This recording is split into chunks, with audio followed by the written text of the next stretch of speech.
Александр Сергеевич Пушкин «Царское село».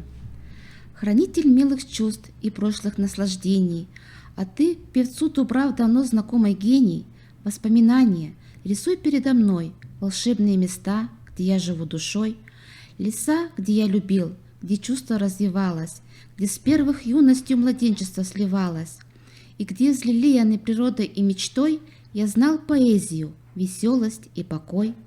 Веди, веди меня под липовые сени, всегда любезные моей свободной тени.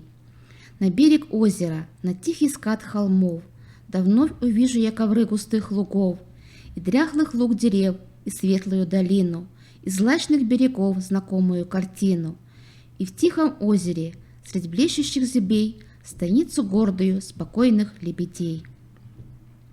Другой пускай поет героев и войну, я скромно возлюбил живую тишину, и чуждый призраку блистательному славы вам царского села прекрасные дубравы отныне посвятил безвестной музы друг и песни мирные и сладостный досуг.